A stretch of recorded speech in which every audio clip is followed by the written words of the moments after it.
اور آگے جاتا ہے۔ ایک قدم اور آگے، وہ کیسے؟ وہ ایسے کہ اس وی آر ہیڈ سیٹ میں صرف گرافکس ہی نہیں بلکہ جو اسکرین کی چوڑائی اور لمبائی ہے اور جس رفتار سے وہ تصاویر بدل رہی ہیں وہ بھی اسی ہیڈ سیٹ کا حصہ ہیں۔ صحیح صحیح۔ تو اسی طرح شوپنہاور کہتا ہے کہ وقت یعنی ٹائم اور جگہ یعنی اسپیس یہ بھی دنیا کی اپنی کوئی آزادانہ خصوصیات نہیں ہے۔ یہ مکان اور زمان تو ہمارے ذہن کے سافٹ ویئر کا حصہ ہیں۔ اچھا، یعنی وقت اور جگہ بھی باہر موجود نہیں ہے، وہ ہمارے دماغ کے اندر ہے؟ جی بالکل۔ ہم سمجھتے ہیں نا کہ کائنات ایک بہت بڑے ڈبے کی طرح ہے جس میں چیزیں رکھی ہیں اور وقت ایک گھڑی ہے جو ٹک ٹک کر کے چل رہی ہے۔ ہاں، عام طور پر تو ہم یہی سمجھتے ہیں۔ لیکن در حقیقت یہ دونوں چیزیں صرف وہ فریم ورک ہیں جن کے ذریعے ہمارا ذہن اس دنیا کے ڈیٹا کو ترتیب دیتا ہے۔ تو اگر یہ ساری دنیا، یہ ستارے اور یہاں تک کہ وقت اور جگہ بھی محض ایک ذہنی تصویر یا آئیڈیا ہیں اور ہم ایک وی آر کا تجربہ کر رہے ہیں، تو یہاں ایک بہت بڑا منطقی سوال کھڑا ہوتا ہے۔ جی، کیا سوال؟ اگر یہ سب ایک تصویر ہے تو اس تصویر کو دیکھنے والا بھی تو کوئی ہوگا نا؟ کوئی تو ہے جس نے وہ ہیڈ سیٹ پہنا ہوا ہے۔ بالکل۔ تصویر خود بخود ہوا میں تو نہیں لٹک رہی ہوتی۔ ہاں، اسے دیکھنے کے لیے ایک شعور کی ضرورت ہوتی ہے، کسی دماغ کی ضرورت ہوتی ہے۔ اور یہی وہ سوال ہے جو ہمیں اس فلسفے کے اگلے بڑے حصے کی طرف لے جاتا ہے، یعنی سبجیکٹ اور آبجیکٹ کا اٹوٹ تعلق۔ سبجیکٹ اور آبجیکٹ، تھوڑا اس کو واضح کریں۔ دیکھیں، سبجیکٹ سے مراد وہ ہے جو دیکھ رہا ہے، یعنی جاننے والا ذہن یا شعور، اور آبجیکٹ سے مراد وہ ہے جو دیکھا جا رہا ہے، یعنی یہ پوری دنیا۔ صحیح، دیکھنے والا اور دیکھا جانے والا۔ شوپنہاور واضح کرتا ہے کہ دنیا بطور ایک ذہنی تصویر کے ان دو لازمی حصوں پر مشتمل ہے۔ یہ دونوں ایک دوسرے کے بغیر نہ صرف نامکمل ہیں بلکہ ان کا ایک دوسرے کے بغیر تصور بھی محال ہے۔ یعنی جہاں آبجیکٹ ختم ہوتا ہے وہاں سبجیکٹ شروع ہوتا ہے۔ بالکل۔ دنیا صرف اسی وقت وجود میں آتی ہے جب کوئی آنکھ اسے دیکھتی ہے، چاہے وہ آنکھ کسی عظیم و شان جانور کی ہو یا کسی انتہائی چھوٹے سے کیڑے کی۔ شعور اور دیکھنے والے کے بغیر اس دنیا کا کوئی تصور ممکن ہی نہیں۔ ہمارے پاس ڈائنوسارز کے فاسلز موجود ہیں جو کروڑوں سال پرانے ہیں۔ بالکل، سائنس تو یہی کہتی ہے۔ تو زمین اس وقت بھی موجود تھی جب اس پر زندگی کا کوئی نام و نشان نہیں تھا، کوئی کیڑا، کوئی شعور، کوئی دیکھنے والی آنکھ موجود نہیں تھی۔ سائنس کہتی ہے کہ مادہ پہلے آیا، اربوں سال تک ارتقاء کا عمل چلا، اور شعور تو بہت بعد میں ایک بایولوجیکل حادثے کے طور پر پیدا ہوا۔ صحیح۔ تو پھر ہم یہ کیسے کہہ سکتے ہیں کہ شعور کے بغیر مادے یا دنیا کا کوئی وجود ہی نہیں؟ یہ تو مادیت پرستی یا مٹیریلزم کی پوری عمارت کو گرانے والی بات ہے۔ دیکھیں، یہ اعتراض بہت طاقتور اور اکثر سائنسدانوں کی طرف سے پیش بھی کیا جاتا ہے، لیکن شوپنہاور کے پاس اس کا ایک بہت گہرا اور ٹھوس جواب موجود ہے۔ اچھا، وہ کیا جواب دیتا ہے؟ وہ کہتا ہے کہ یہی وہ بنیادی غلطی ہے جو مادیت پرستی کرتی ہے، اور یہ غلطی ایک طرح کا فکری اندھا پن ہے۔ فکری اندھا پن؟ وہ کیسے؟ میں بتاتا ہوں۔ جب ہم کروڑوں سال پرانے ڈائناسورز یا اس وقت کی کائنات کا تصور کرتے ہیں جب کوئی انسان موجود نہیں تھا، تو ہم اصل میں کیا کر رہے ہوتے ہیں؟ ہم نادانستہ طور پر اپنے شعور کو اس وقت اور اس جگہ پر سمگل کر رہے ہوتے ہیں۔ شعور کو سمگل کر رہے ہوتے ہیں؟ یہ اصطلاح تھوڑی عجیب ہے، اس بات کو ذرا اور کھولیں۔ اچھا، اسے ایک فکری تجربے یا تھاٹ ایکسپیریمنٹ کے طور پر دیکھیں۔ مادیت پرست کہتا ہے کہ فرض کریں کائنات میں کوئی زندگی، کوئی شعور نہیں ہے، صرف ستارے اور پتھر ہیں۔ ہاں، جیسے بگ بینگ کے فوراً بعد کا وقت۔ بالکل، لیکن جب وہ یہ فرض کر رہا ہوتا ہے تو وہ ان ستاروں اور پتھروں کو کیسے دیکھ رہا ہے؟ اپنے ذہن میں سوچ رہا ہے؟ جی، وہ اپنے ذہن کی آنکھ سے اس غیر آباد دنیا کا ایک ماڈل بنا رہا ہے۔ وہ خود کو ایک غیر مرئی کیمرے کے طور پر کائنات میں لٹکا ہوا فرض کر کے ان ستاروں کو چمکتا ہوا دیکھ رہا ہے۔ اوہ واہ، یہ تو بہت زبردست بات ہے۔ یعنی وہ جس بغیر شعور والی دنیا کا دعویٰ کر رہا ہے، اس دعوے کے لیے بھی اسے ایک شعور، ایک سبجیکٹ کی ضرورت پڑ رہی ہے جو اس منظر کو اپنے ذہن میں ترتیب دے سکے۔ ارے واہ، یہ تو واقعی ایک لاجواب منطقی جال ہے۔ مطلب ہم کسی ایسی چیز کا تصور ہی نہیں کر سکتے جس کا تصور کرنے والا کوئی نہ ہو۔ بالکل صحیح پکڑا آپ نے۔ یعنی ہم جب بھی مادے کے تنہا وجود کی بات کرتے ہیں تو ہم خاموشی سے ایک دیکھنے والے کو فرض کر چکے ہوتے ہیں۔ میں واقعی اس بات سے بہت حیران ہوئی ہوں۔ ہاں، شوپنہاور کے نزدیک مادیت پرستی اپنی بنیاد میں ہی ایک تضاد رکھتی ہے۔ وہ سبب اور نتیجے یعنی کاز اینڈ ایفیکٹ کی زنجیر کو الٹا چلانے کی کوشش کرتی ہے۔ وہ کیسے؟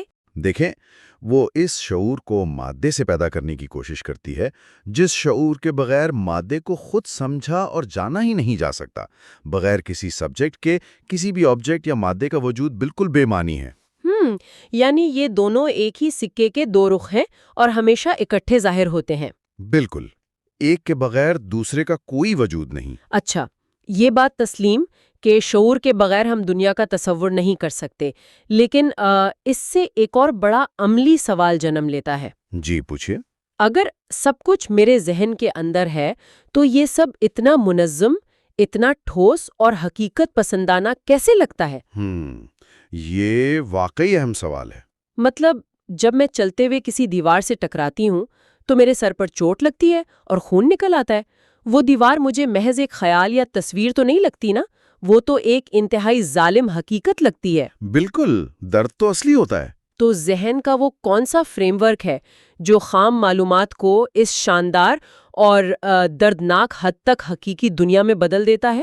اس کا جواب سمجھنے کے لیے ہمیں یہ دیکھنا ہوگا کہ ہمارا اعصابی نظام اور ہمارا فہم، جسے ہم انڈرسٹینڈنگ کہتے ہیں، وہ کیسے کام کرتے ہیں۔ صحیح۔ جب آپ کا سر دیوار سے ٹکراتا ہے تو اس لمحے حقیقت میں کیا ہوتا ہے؟ آپ کے سر کے اعصاب ایک اندھا، خام الیکٹرانک سگنل آپ کے دماغ کو بھیجتے ہیں۔ یعنی بس ایک کرنٹ سا دوڑتا ہے۔ جی، اس سگنل کا کوئی رنگ نہیں ہوتا، اس کی کوئی شکل نہیں ہوتی، اس میں دیوار نام کی کوئی چیز نہیں ہوتی، یہ صرف ایک خام احساس یا سینسیشن ہوتا ہے۔ تو پھر مجھے سامنے ایک اینٹوں کی بنی ہوئی ٹھوس دیوار کیوں نظر آتی ہے؟ کیونکہ ہمارا ذہن ان خام احساسات کو اسی طرح قبول نہیں کر سکتا۔ ہمارا فہم فوراً حرکت میں آتا ہے اور وہ ایک بنیادی اصول لاگو کرتا ہے۔ کون سا اصول؟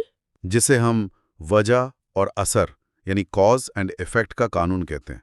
دماغ اس اندھے سگنل کو محسوس کرتے ہی فوراً سوال کرتا ہے کہ اس احساس کی وجہ کیا ہے؟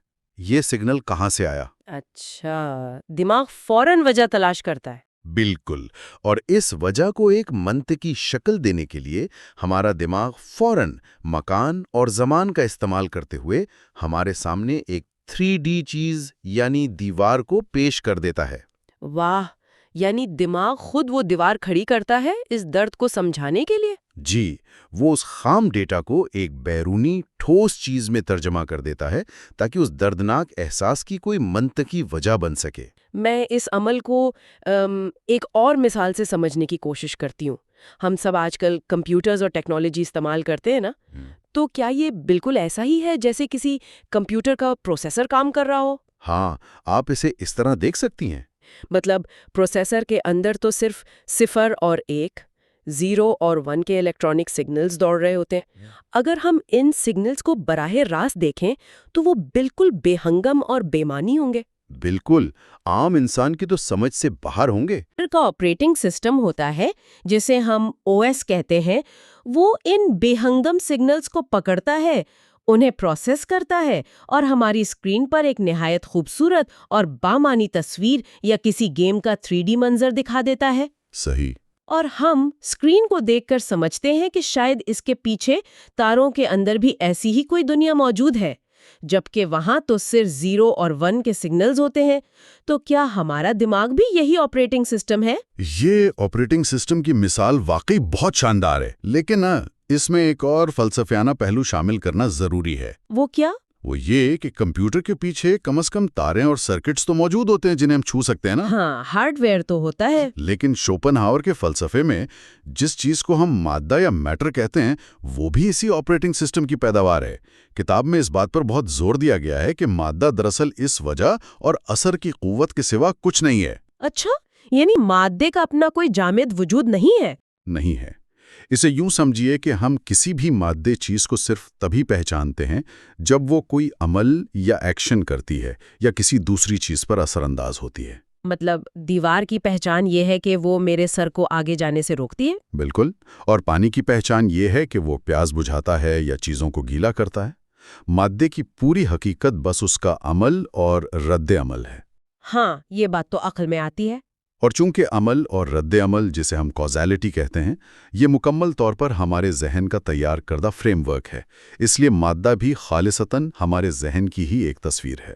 تو ہم اس پوری بحث کو ایک بہت ہی حیران کن مساوات میں سمیٹ سکتے ہیں میری سمجھ کے مطابق۔ جی بتائیے۔ ہم جس چیز کو بھی چھوتے ہیں، جس زمین پر ہم چلتے ہیں، وہ تمام تر تجربہ اپنی مکمل شکل میں محض ہمارے شعور کی اسکرین پر چلنے والی ایک فلم ہے۔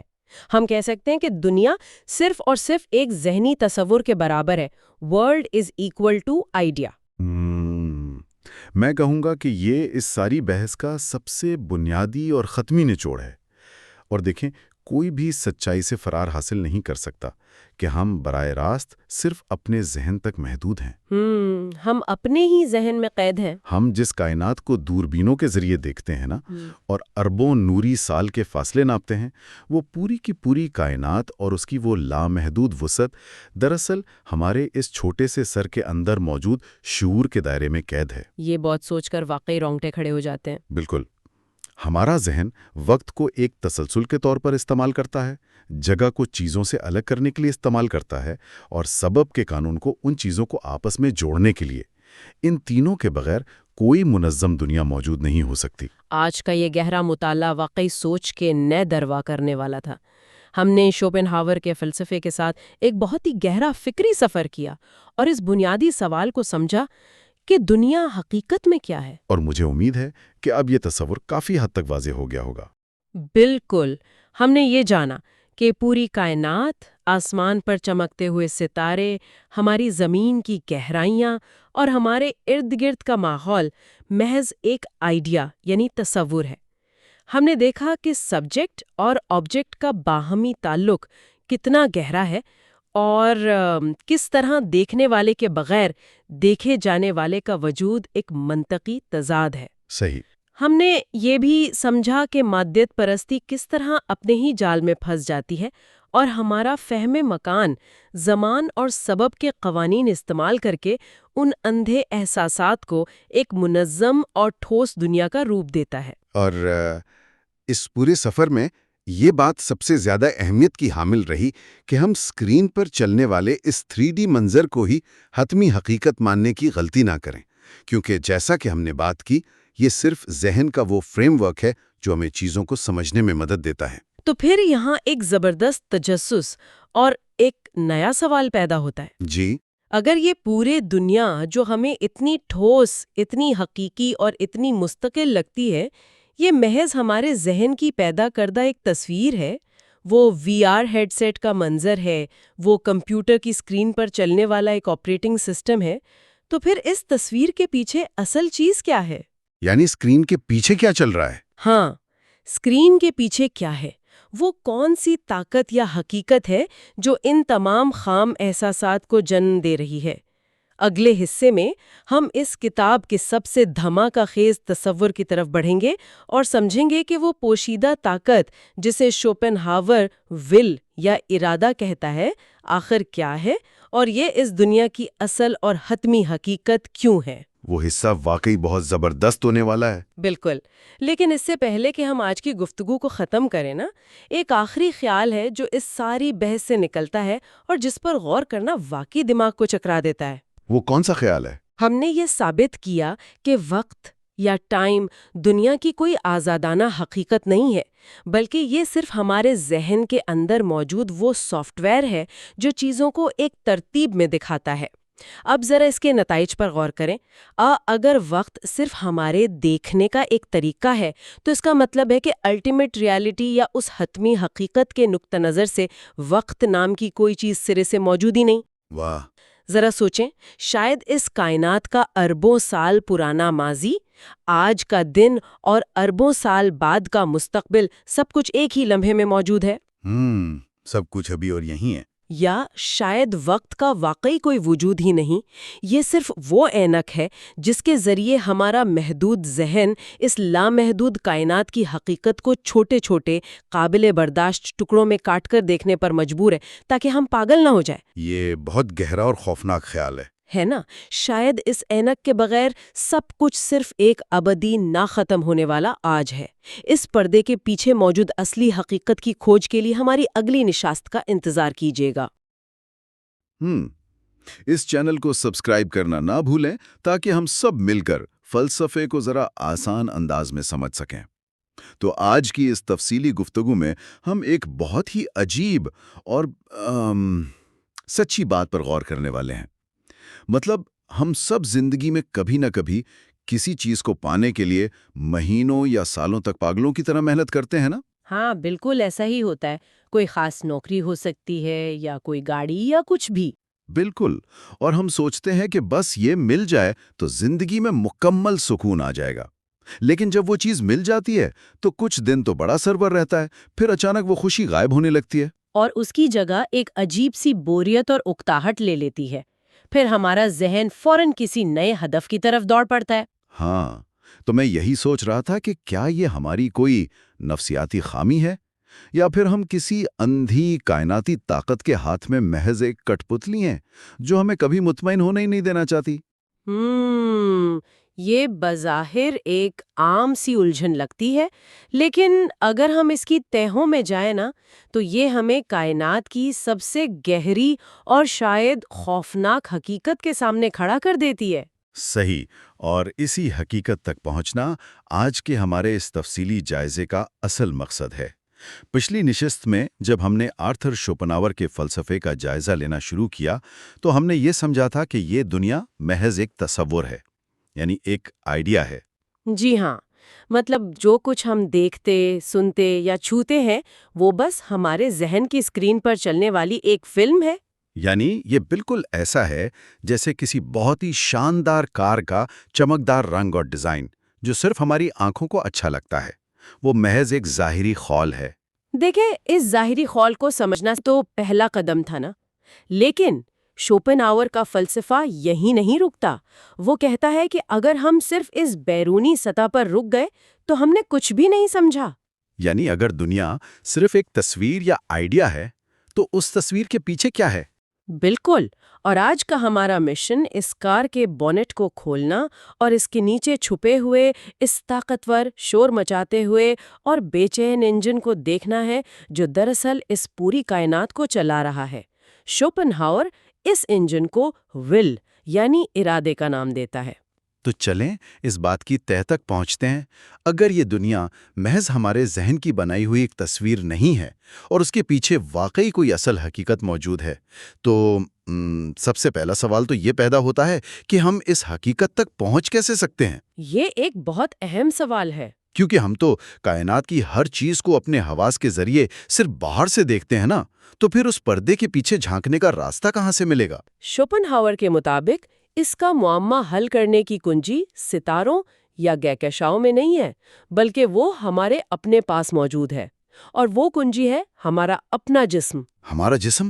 مطلب وہ کیسے؟ دیکھیں، جب ہم دنیا کی ہر دوسری چیز کو دیکھتے ہیں، چاہے وہ درخت ہو یا کوئی دوسرا انسان، ہم اسے صرف باہر سے ایک مادی شے کے طور پر دیکھتے ہیں، یعنی بطور آئیڈیا۔ ہم نہیں جانتے کہ ایک درخت اندر سے کیا محسوس کرتا ہے، لیکن ہمارا اپنا جسم وہ واحد چیز ہے جسے ہم دو بالکل مختلف طریقوں سے جانتے ہیں۔ یہ بات تھوڑی پیچیدہ لگ رہی ہے۔ دو مختلف طریقوں سے جاننے کا کیا مطلب ہے؟ ہاں، ایک طرف تو آپ کا جسم خلا میں موجود ایک مادی چیز ہے نا، اس کا ایک وزن ہے، ایک خاص شکل ہے، اور آئینے میں دیکھیں تو یہ کسی بھی دوسری مادی چیز کی طرح فزکس کے قوانین کے تحت کام کرتا ہے۔ صحیح، یہ پہلو تو جسم کا بطور آئیڈیا ہو گیا، ہم اسے باہر سے دیکھ رہے ہیں۔ بالکل، لیکن کیا آپ اپنے جسم کو صرف آئینے میں دیکھ کر محسوس کرتے ہیں؟ نہیں نا، آپ اسے اندر سے براہ راست محسوس بھی کرتے ہیں۔ اوہ اچھا، میں سمجھ رہا ہوں۔ یعنی اگر میں کسی گرم چولہے پر ہاتھ رکھ دوں تو مجھے یہ سمجھنے کے لیے آئینے میں دیکھنے یا سوچنے کی ضرورت نہیں ہے کہ میرا ہاتھ جل رہا ہے۔ جی بالکل بھی نہیں۔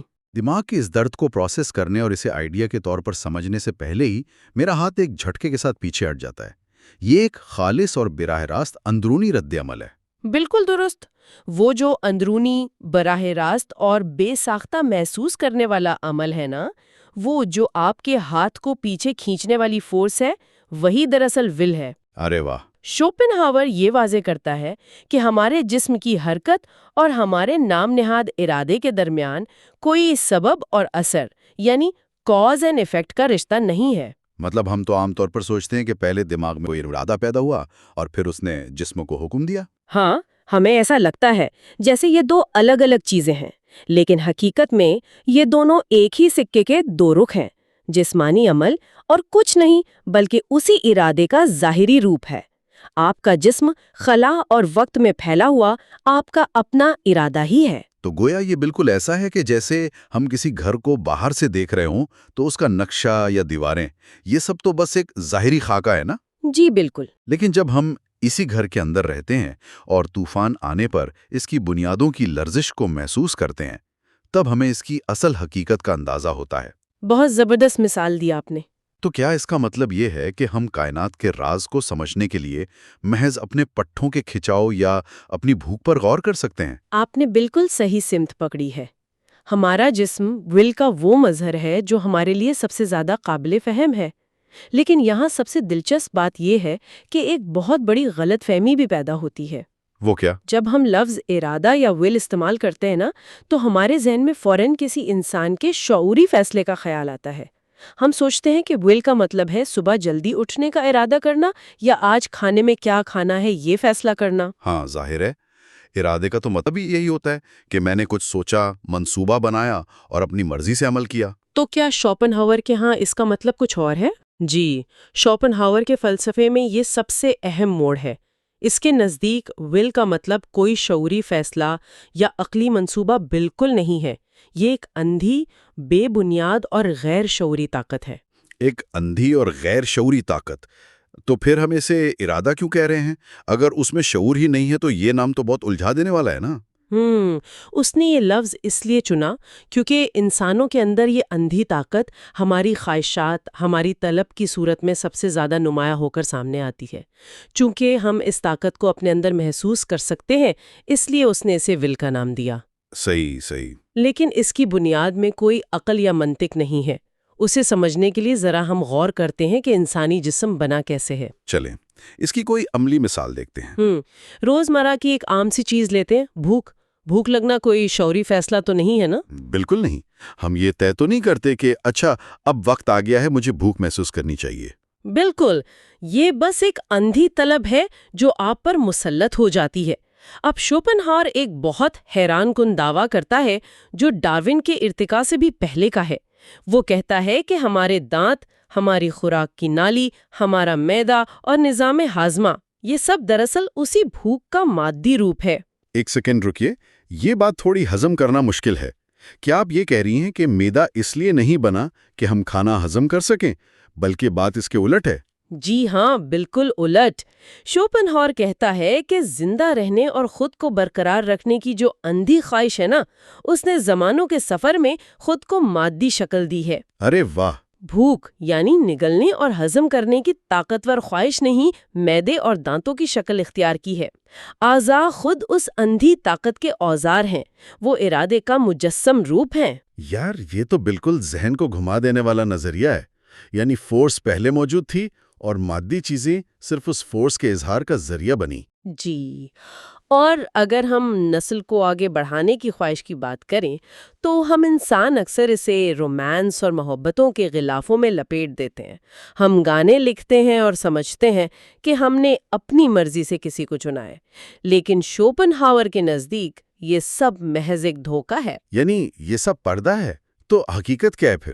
حقیقت میں نسل کو آگے بڑھانا ول کے زندگی کو برقرار رکھنے کے سب سے طاقتور اصرار کی مثال ہے۔ یہ وہ اندھی طاقت ہے جو ہر حال میں اس نسل کو آگے بڑھانا چاہتی ہے۔ یہ کوئی شعوری فیصلہ نہیں ہے بلکہ ول کا اپنی بقا کے لیے کھیلا گیا ایک کھیل ہے۔ مطلب وہ ہماری عقل کو استعمال کر کے ہمیں یہ یقین دلاتی ہے کہ ہم اپنی خوشی کے لیے کچھ کر رہے ہیں۔ بالکل، جبکہ حقیقت میں ہم صرف اس کے کائناتی ایجنڈے کو پورا کر رہے ہوتے ہیں۔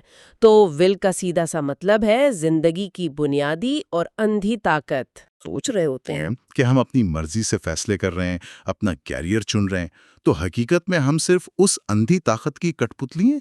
جی، اس فلسفے کی گہرائی اور تلخی یہی ہے شوپنہاور کہتا ہے کہ ہمارا دماغ اور ذہانت بہت بات کی پیداوار ہے۔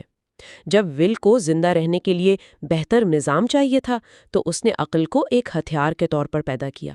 یعنی آقا ہمیشہ ول ہی رہتی ہے اور عقل اس کی غلام ہے۔ بالکل، عقل ہمیں دنیا کو آئیڈیا کے طور پر دکھاتی ہے، لیکن اس مشین کو چلانے والا اصل اندھا انجن وہی ول ہے۔ یہاں آ کر بحث ایک بہت نازک موڑ لیتی ہے۔ اگر یہ ول واقعی زندہ رہنے کی بھوک ہے تو کیا یہ طاقت صرف انسانوں یا جانوروں تک ہی محدود ہے؟ کیونکہ ان میں ہی ہم زندہ رہنے کی تڑپ دیکھتے ہیں۔ کائنات کے ذرے ذرے میں موجود ہے۔ پودوں کا روشنی کی طرف بڑھنا، ان کی جڑوں کا پانی کی تلاش میں مٹی کا سینہ چیرنا، یہ سب ول کی ہی شکلیں ہیں۔ پودوں تک تو بات پھر بھی سمجھ آتی ہے کہ ان میں جان ہوتی ہے، لیکن تھوڑا رکیے، میں یہاں سختی سے اختلاف کروں گا۔ شوپنہاور تو اسے بے جان چیزوں پر بھی لاگو کرتا ہے نا؟ میگناطیس کا لوہے کو کھینچنا یا کشش ثقل کے زیر اثر پتھر کا گرنا، یہ تو خالص فزکس ہے۔ ہاں، یہ فزکس ہے۔ تو پھر ہمارے پاس نیوٹن اور آئنسٹائن کے قوانین موجود ہیں۔ سائنس بتاتی ہے کہ یہ سب کمیت اور فاصلے کا نتیجہ ہے۔ تو کیا ہم ایک پتھر کے گرنے کو انسان کی شعوری خواہشات کے برابر قرار دے سکتے ہیں؟ کیا یہ سائنس پر زبردستی کا فلسفیانہ رنگ نہیں ہے؟ آپ کا اعتراض بالکل بجا ہے، اور سائنس اور فلسفے کا فرق یہی نمایاں ہوتا ہے۔ دیکھیں، سائنس کا دائرہ کار کیا ہے؟ سائنس ہمیں بتاتی ہے کہ چیزیں کیسے گرتی ہیں، وہ قوانین فطرت بنا کر دیتی ہے۔ صحیح۔ لیکن کوئی بھی سائنسدان آپ کو یہ نہیں بتا سکتا کہ وہ چیزیں آخر کیوں گرتی ہیں، مادے کے اندر وہ کون سی اندرونی بے چینی ہے، وہ فورس اصل میں ہے کیا جو ایک ذرے کو دوسرے ذرے کی طرف کھینچ رہی ہے۔ اچھا، یعنی سائنس صرف ظاہری عمل کی وضاحت کرتی ہے، اس کے اندرونی محرک کی نہیں۔ 100% درست۔ شوپنہاور کہتا ہے کہ پتھر کا گرنے کا وہ اندھا اصرار، مغناطیس کی بے چینی کشش اور انسان کا کسی مقصد کی طرف بھاگنا، یہ سب ایک ہی طاقت کے مختلف روپ ہیں۔ اصل میں ارادہ ایک ہی ہے۔ مطلب صرف اس کے ظاہر ہونے کے درجات مختلف ہیں۔ بالکل، ایک پتھر میں وہ بہت نچلے درجے پہ ظاہر ہوتی ہے، پودوں میں پیچیدگی تھوڑی بڑھ جاتی ہے، اور انسانوں میں آ کر وہ شعور کے ساتھ ظاہر ہوتی ہے، لیکن وہ اندرونی دھڑکن، وہ پش ایک ہی ہے۔ یہ تو کمال کا تصور ہے۔ اس کا مطلب تو یہ ہوا کہ پوری کائنات دراصل ایک ہی دھڑکن پر رقص کر رہی ہے۔ انسان کا محبت کے لیے تڑپنا، شیر کا شکار پر جھپٹنا، یہ سب ایک ہی دھن کے ساز ہیں۔ بالکل، اور چونکہ یہ سب ایک ہی طاقت کے مختلف روپ ہیں، اس لیے پوری فطرت میں ہر وقت ایک نہ ختم ہونے والا تصادم اور جنگ بھی جاری رہتی ہے۔ ہر چیز دوسری چیز کی جگہ پر قبضہ کرنا چاہتی ہے۔ کیونکہ سب کے اندر وہی ایک بھوکی طاقت موجود ہے جو صرف خود کو پھیلانا چاہتی ہے۔ تو اگر کائنات کی ہر چیز اس اندھی طاقت کے زیر اثر ہے، تو قدرتی طور پر ذہن میں سوال آتا ہے کہ اس طاقت کی منزل کیا ہے، یا آخر چاہتی کیا ہے؟ یہاں شوپنہاور ایک بہت گہری اور قدرے تاریک حقیقت بیان کرتا ہے۔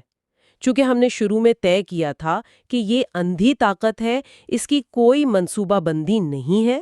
تو اس کی کوئی حتمی منزل بھی نہیں ہے؟ بالکل نہیں ہے۔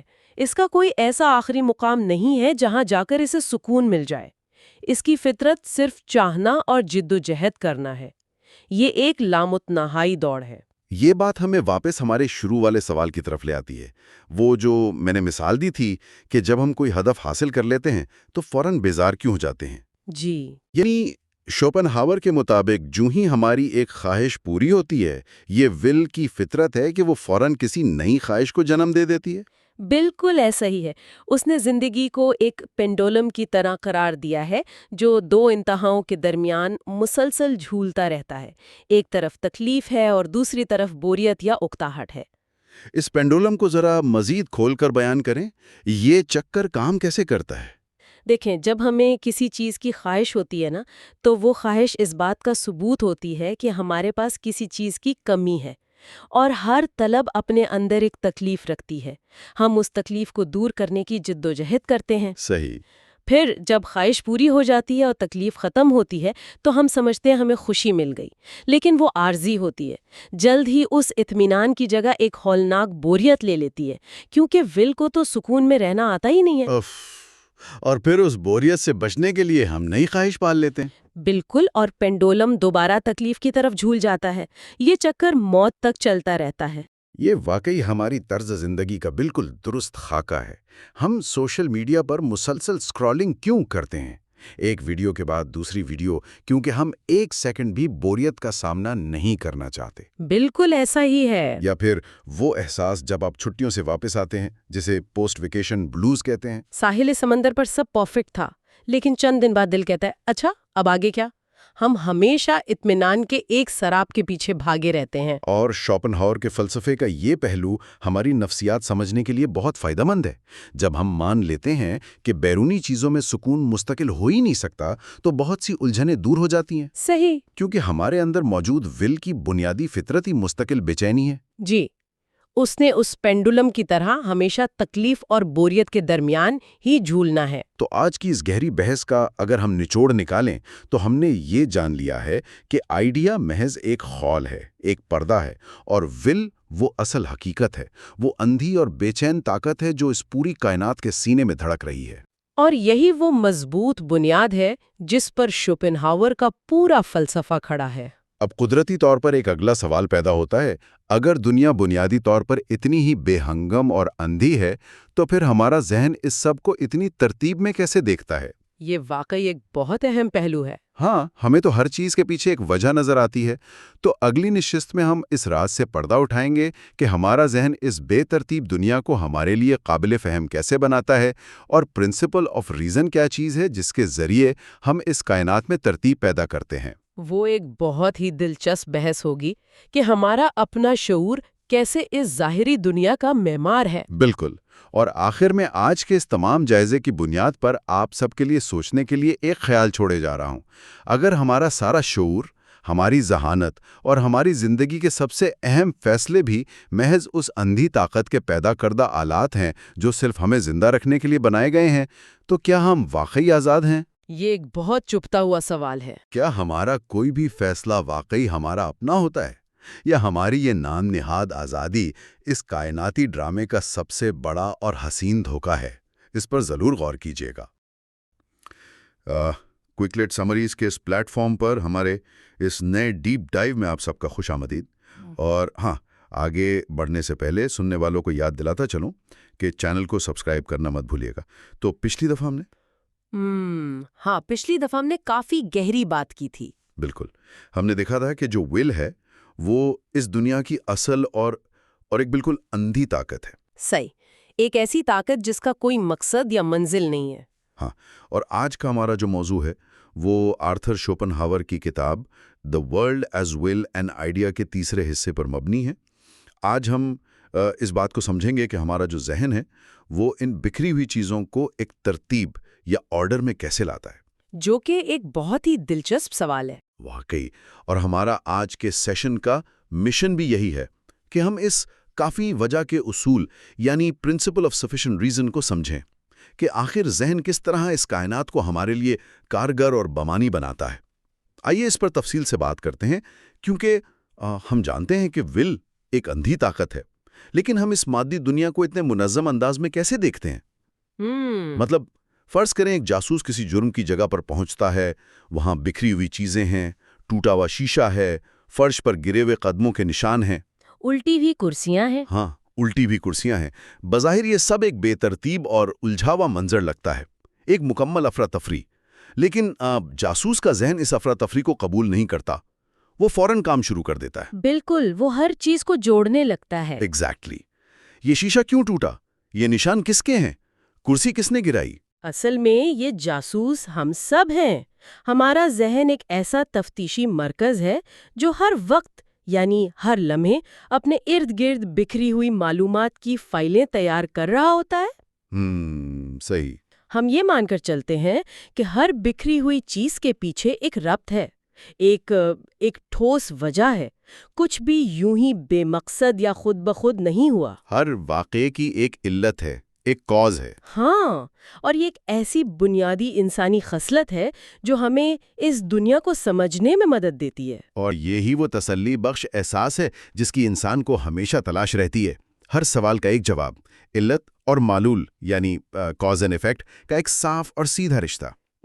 لیکن جب ہم فلسفے کی ان پیچیدہ گھاٹیوں میں اترتے ہیں جہاں معاملات فوراً الجھ جاتے ہیں تو یہ جاسوسی کا عمل ایک بالکل نیا رخ اختیار کر لیتا ہے۔ اگر ول اتنی اندھی طاقت ہے تو ہم اس بکھری ہوئی مادی دنیا کو اتنی بہترین ترتیب میں کیسے دیکھتے ہیں؟ اس گتھی کو سلجھانے کے لیے ہی شوپنہاور نے ایک تصور پیش کیا جسے وہ کوزا وجہ کا اصول یعنی پرنسپل آف سفیشینٹ ریزن کہتا ہے۔ اچھا، سادہ الفاظ میں یہ وہ اصول ہے جس کے تحت ہمارا ذہن بکھرے ہوئے ٹکڑوں کو سمیٹ کر انہیں بمانی بناتا ہے۔ اسے اس طرح سمجھا جا سکتا ہے کہ دنیا بذات خود کوئی ترتیب نہیں رکھتی۔ دنیا میں خود کوئی ترتیب نہیں ہے؟ نہیں، بلکہ یہ ہمارا ذہن ہے جو اس پر ترتیب کا نفاذہ کرتا ہے۔ مجھے اس بات پہ تھوڑی الجھن ہو رہی ہے۔ کیا اس کا مطلب یہ ہے کہ کائنات بظاہر خود کوئی ترتیب نہیں رکھتی؟ بالکل یہی مطلب ہے۔ لیکن ہماری روزمرہ کی زندگی میں تو ہم ہر چیز کو ایک وجہ کے ساتھ جوڑتے ہیں۔ اگر جنگل میں آگ لگتی ہے تو ہم فوراً نتیجہ آخذ کرتے ہیں کہ کسی نے ماچس پھینکی ہوگی یا آسمانی بجلی گری ہوگی، یا شدید گرمی سے سوکھے پتوں میں رگڑ پیدا ہوئی ہوگی۔ ہاں، اگر بارش ہوتی ہے تو بادلوں کا بننا اس کی وجہ ہے۔ ہم تو یہی سمجھتے ہیں کہ یہ کاز اینڈ ایفیکٹ کائنات کے اندر خود سے موجود ہے، ایک طبعی قانون کی طرح۔ دیکھیں، ہم سمجھتے ضرور ہیں، لیکن شوپنہاور کے مطابق یہ علت اور معلول کا نظام کائنات کے اندر بائی ڈیفالٹ موجود نہیں ہے۔ اچھا، یہ اصول دراصل ہمارے اپنے ذہن کا ایک آئینہ ہے۔ ذہن جو کہ دنیا کو جاننے والا سبجیکٹ ہے، وہ دنیا کی اندھی اور بے ترتیب طاقتوں پر ایک منظم ترتیب مسلط کرتا ہے۔ یعنی ہم دنیا کو ویسا نہیں دیکھتے جیسی وہ اصل میں ہے؟ نہیں، ہم اسے ویسا دیکھتے ہیں جیسا ہمارا ذہن اسے پروسیس کرنے کے بعد ہمیں دکھاتا ہے۔ ایک منٹ، اگر یہ ترتیب صرف ہمارے ذہن میں ہے تو کیا باہر کی دنیا میں صرف ایک اندھا طوفان چل رہا ہے؟ ہاں، ایک اندھی طاقت کا طوفان۔ کیا ہم حقیقت کو ویسا نہیں دیکھ رہے جیسی وہ واقعی ہے؟ یہ تو بڑی بے چینی پیدا کرنے والی بات ہے۔ اصل میں حقیقت کو اس کی خالص اور انفلٹرڈ شکل میں دیکھنا شاید انسانی ذہن کے لیے ممکن ہی نہیں ہے۔ ذہن کو اس دنیا میں زندہ رہنے اور اسے سمجھنے کے لیے اس کافی وجہ کے اصول کی شدید ضرورت ہوتی ہے۔ اگر ذہن یہ ترتیب نہ بنائے تو ہمارے پاس صرف بے ترتیب احساسات، رنگوں، آوازوں اور لمس کا ایک ایسا طوفان ہوگا جس کا کوئی سر پیر نہ ہو۔ اوہ واو! ذہن اس خام مال کو لیتا ہے اور اسے علت اور معلول کے خانوں میں ترتیب دیتا ہے تاکہ دنیا ہمارے لیے قابل فہم بن سکے۔ یہ بات ہضم کرنا قدرے مشکل ہے۔ اگر ذہن ہی ہر چیز کو ایک وجہ کے ساتھ جوڑ رہا ہے اور یہ ساری سخت یعنی سٹرکچر بنا رہا ہے تو وہ عملی طور پر یہ کام کیسے کرتا ہے؟ اچھا سوال ہے۔ آخر ذہن کے پاس وہ کون سے اوزار ہیں جن سے وہ اس بے ترتیب طوفان کو ایک قابل فہم مادی دنیا میں بدل دیتا ہے؟ اس سوال کا جواب دینے کے لیے شوپنہاور بتاتا ہے کہ ذہن کے پاس دو انتہائی بنیادی اوزار ہیں، وقت یعنی ٹائم اور جگہ یعنی اسپیس۔ ٹائم اور اسپیس؟ ہاں، اور ان دونوں کے ملاپ سے وہ تیسری چیز تخلیق کرتا ہے جسے ہم مادہ یعنی میٹر کہتے ہیں۔ یہاں ایک اہم تفریق کرنا ضروری ہے۔ ہم عام طور پر مادے کو ایک آزاد اور ٹھوس حقیقت مانتے ہیں۔ بالکل۔ لیکن شوپنہاور کے نزدیک مادہ ذہن کی ہی ایک پیداوار ہے۔ وقت اور جگہ مل کر مادہ کیسے بنا سکتے ہیں؟ ہم تو مادے کو ایک ٹھوس چیز مانتے ہیں، جیسے لکڑی، لوہا یا یہ مائکروفون جس میں ہم بول رہے ہیں۔ اسے ذہن کی تخلیق کیسے کہا جا سکتا ہے؟ اسے اس طرح دیکھیں، اگر جگہ یا اسپیس نہ ہو تو کیا ہوگا؟ ہر چیز ایک ہی مقام پر سمٹ جائے گی، کوئی فاصلہ نہیں ہوگا، کوئی دائیں بائیں اوپر یا نیچے نہیں ہوگا۔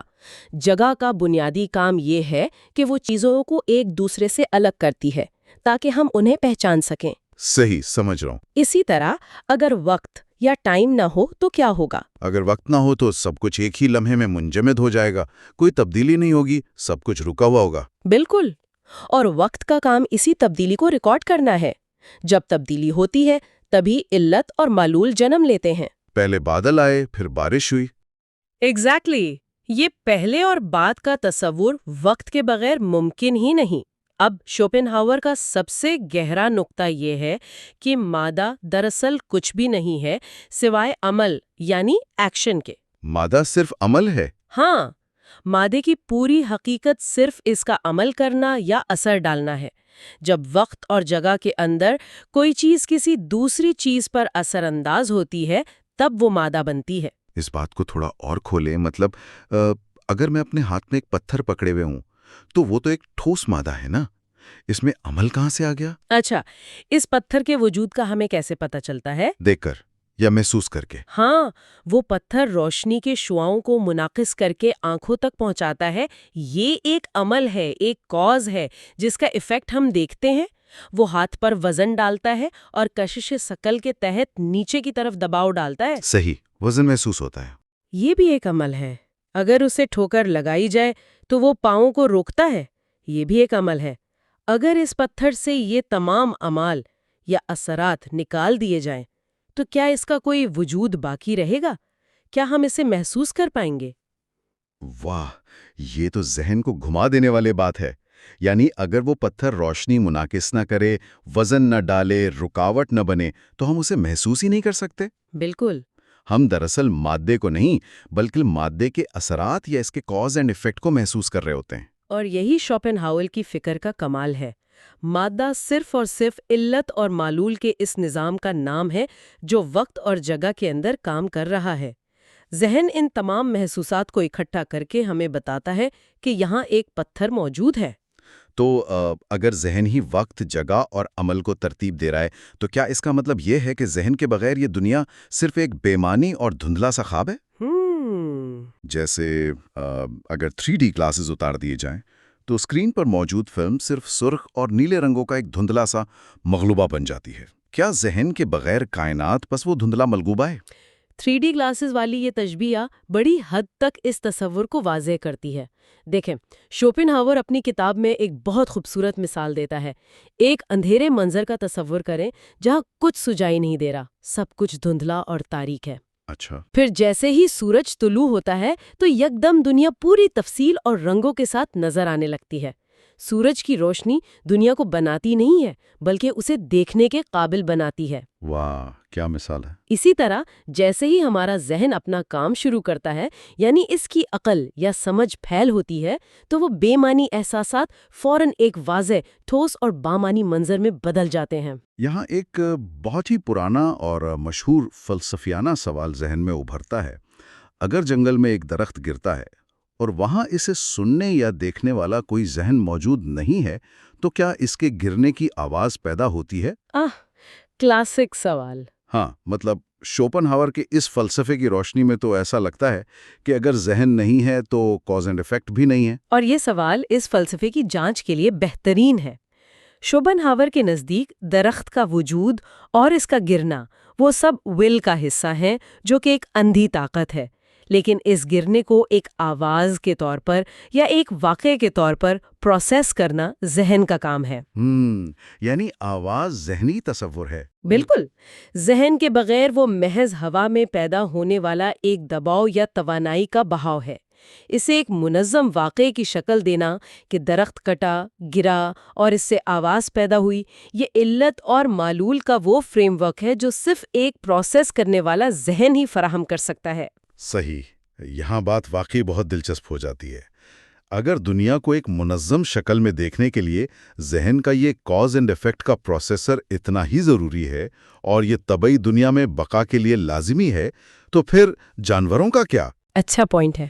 ہم انسان تو اپنی پیچیدہ سوچ کے ساتھ یہ سب کر لیتے ہیں، لیکن کیا ایک بلی یا کتا بھی کائنات کو اسی آئینے سے پروسیس کر رہا ہے؟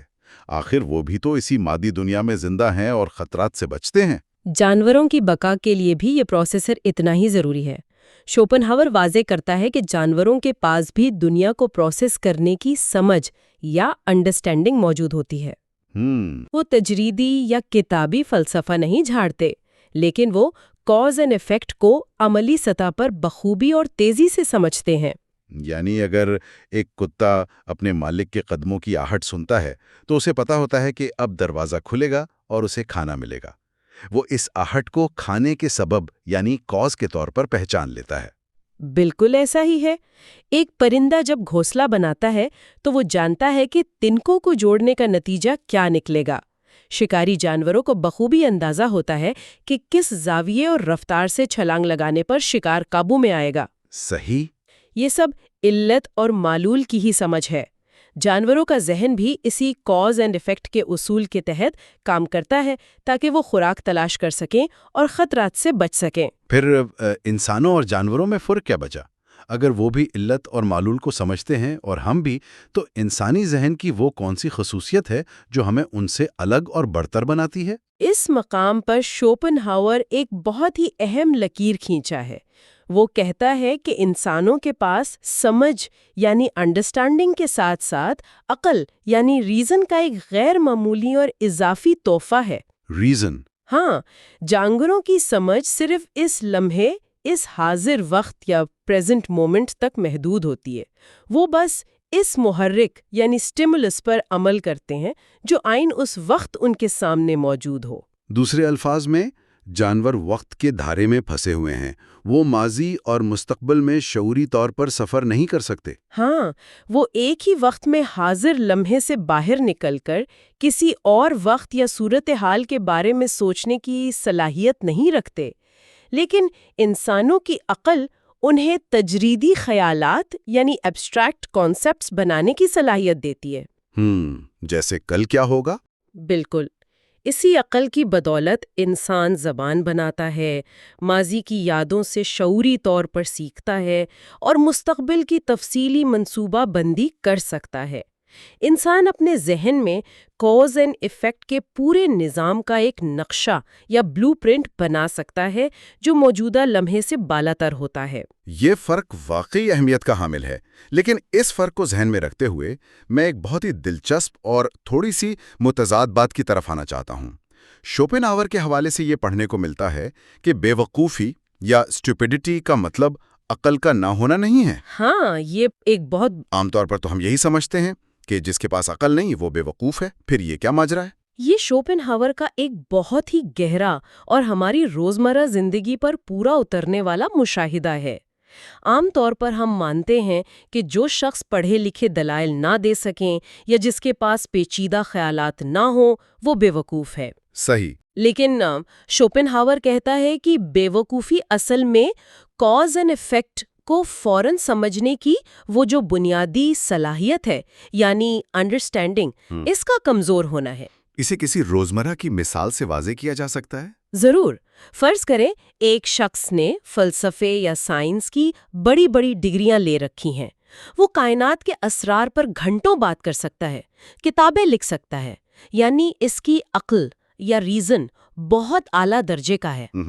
لیکن اگر وہ سڑک پار کرتے ہوئے تیز آتی ہوئی گاڑی کی رفتار اور فاصلے کا اندازہ نہ لگا سکے، یا اگر ایک کرسی کی ٹانگ چھوٹی ہونے کی وجہ سے اس کی چائے بار بار گر رہی ہو اور وہ اس چھوٹی ٹانگ کو چائے گرنے کے سبب کے طور پر نہ پہچان سکے، تو شوپنہاور کے نزدیک وہ بے وقوف ہے۔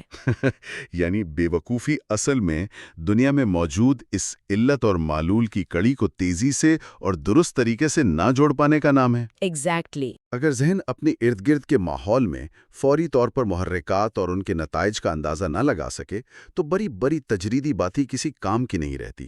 یہی وجہ ہے کہ بعض اوقات ایک کم پڑھا لکھا مکینک ایک مشین کی خرابی کو ایک نظر میں پکڑ لیتا ہے، کیونکہ اس کی انڈرسٹینڈنگ یا کاز اینڈ ایفیکٹ کو پروسیس کرنے کی صلاحیت بہت تیز ہوتی ہے۔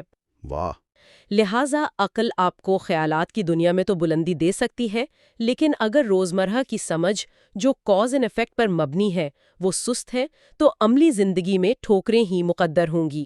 یہ عملی زندگی کا ایک شاندار اور فکر انگیز مشاہدہ ہے، لیکن اگر ہم اس ساری بحث کو سمیٹ کر ایک قدرے بڑے پیمانے پر لائیں، خاص طور پر سائنس کے حوالے سے، تو یہ کاز اینڈ ایفیکٹ کا اصول ہمارے سائنسی علم اور اس کی حدود پر کیا اثر ڈالتا ہے؟ بڑی تصویر کے ساتھ جوڑیں تو یہ ایک اہم سوال کھڑا کرتا ہے۔ ہم جانتے ہیں کہ تمام کی تمام سائنس اسی کافی وجہ کے اصول پر کام کرتی ہے۔ سائنس کا بنیادی کام ہی یہ ہے کہ وہ ایک مظہر یا فینومینان کو لیتی ہے اور بتاتی ہے کہ یہ کس وجہ سے ہوا۔ جیسے کشش ثقل کیسے کام کرتی ہے؟ ہاں، یا کیمیائی تعاملات کیسے ہوتے ہیں، موسم کیسے بدلتے ہیں۔ تو کیا سائنس ہمیں حقیقت کا پورا چہرہ نہیں دکھاتی؟ ہم تو سائنس کو حقیقت جاننے کا سب سے مستند ذریعہ مانتے ہیں۔ دیکھیں، سائنس ہمیں بڑی کامیابی سے یہ تو بتا سکتی ہے کہ چیزیں کیسے ہوتی ہیں اور کن قوانین کے تحت کام کرتی ہیں، لیکن یہ اصول یا سائنس کبھی بھی اس بات کا حتمی جواب نہیں دے سکتی کہ چیزیں بنیادی طور پر اپنی اصل میں کیا ہیں۔ کیسے بتا سکتی ہے؟ کیا نہیں؟ بالکل، کشش ثقل کیسے کام کرتی ہے اور اس کی ریاضیاتی اصول کیا ہیں یہ تو معلوم ہے، لیکن کشش ثقل اپنی ذات میں کیا ہے اس کا جواب سائنس کے پاس نہیں ہے، کیونکہ وہ جو حتمی کیا ہے وہ ول کے دائرے میں آتا ہے، اور ول تمام وجوہات اور قوانین سے بالاتر ایک اندھی طاقت ہے۔ اس کا مطلب تو یہ ہوا کہ سائنس ہمیں صرف اس 3D گلاسز والی اسکرین کے قوانین بتا سکتی ہے، لیکن اسکرین کے پیچھے جو اندھی طاقت ہے اس تک سائنس کی رسائی نہیں، کیونکہ سائنس خود ہمارے ذہن کے بنائے ہوئے کاز اینڈ ایفیکٹ کے اوزاروں کا ہی ایک اعلیٰ ترین استعمال ہے۔ سائنس ذہن کی اس قید سے باہر نہیں نکل سکتی۔ آپ نے بالکل ٹھیک سمجھا، سائنس انسانی عقل اور سمجھ کا ہی ایک منظم اور نفیس روپ ہے۔ یہ ان حدود کو پار نہیں کر سکتی جو ذہن نے خود اپنے اوپر کائنات کو سمجھنے کے لیے عائد کر رکھی ہیں۔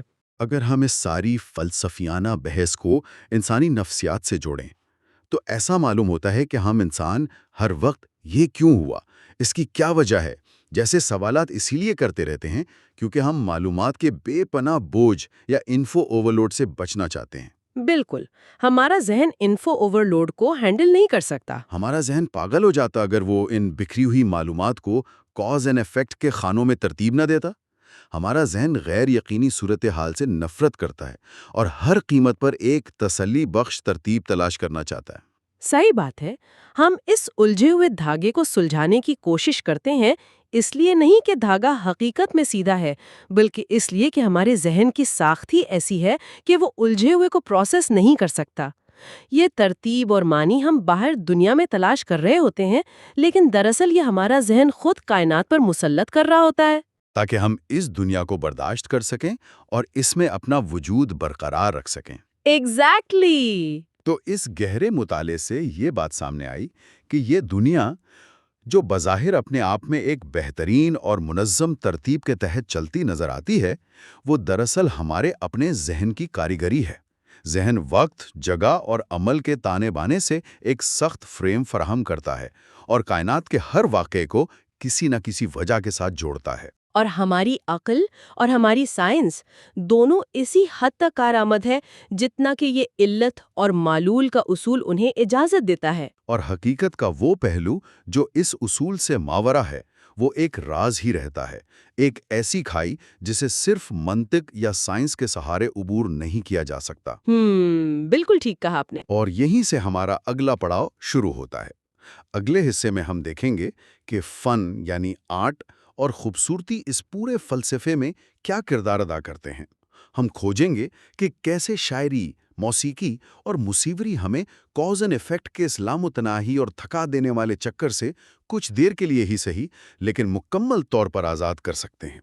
وہ گفتگو یقیناً مس نہ کرنے والی ہوگی۔ میں بھی اس کے لیے بہت پرجوش ہوں۔ لیکن آج کی اس نشست کو ختم کرنے سے پہلے یہ ایک ایسا خیال ہے جس پر غور کرنا بنتا ہے۔ اگر ہمارا ذہن ہر چیز کو صرف علت اور معلول کے آئینے سے دیکھنے کا پابند ہے اور وہ ہر اس چیز کو فلٹر کر کے باہر نکال دیتا ہے جو اس اصول پر پوری نہیں اترتی، تو کیا یہ ممکن ہے کہ ایک بالکل ہی مختلف، ناقابل فہم اور حیران کن حقیقت آئین اس وقت ہمارے بالکل سامنے موجود ہو، لیکن ہمارا دماغ اسے صرف اس لیے نظر انداز کر دیتا ہو کیونکہ وہ ہمارے ان منطقی سانچوں میں پھٹ نہیں بیٹھتی؟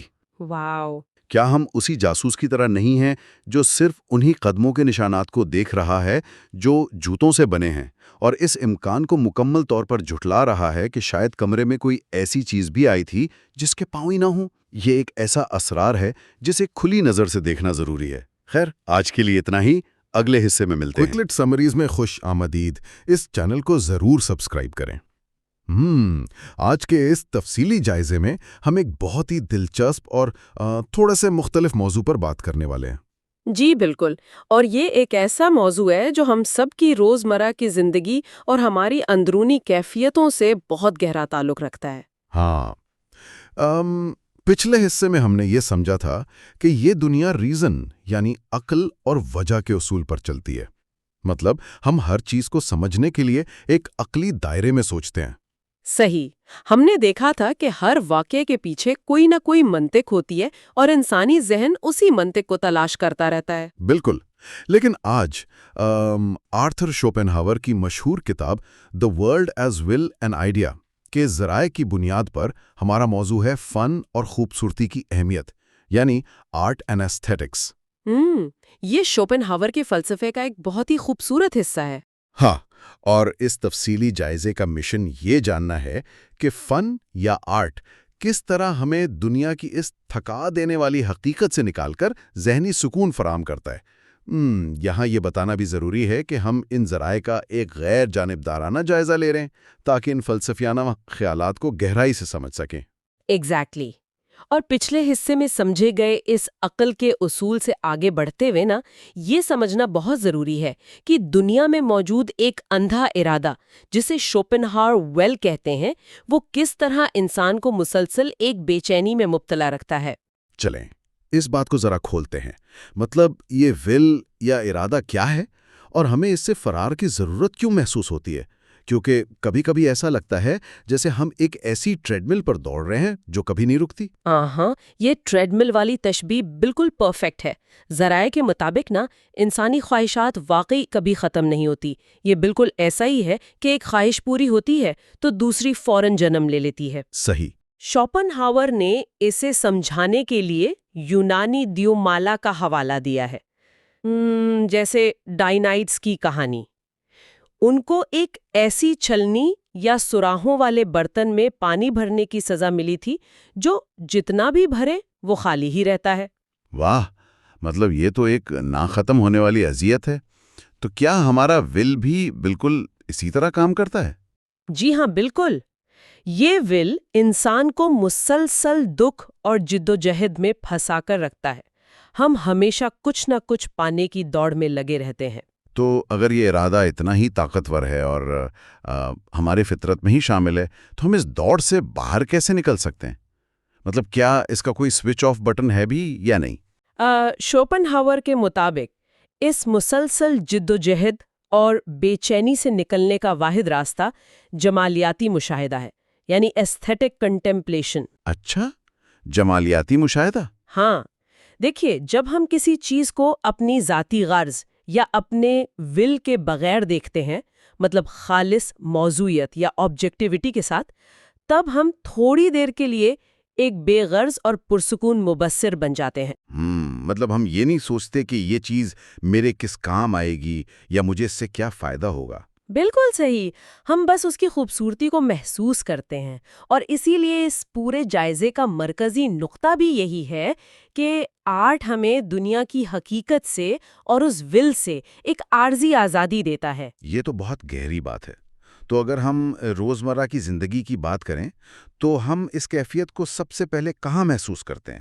مطلب کیا یہ ہمیں اپنے ارد گرد موجود فطرت میں نظر آتا ہے؟ جی بالکل، فطرت اس کی سب سے بڑی مثال ہے۔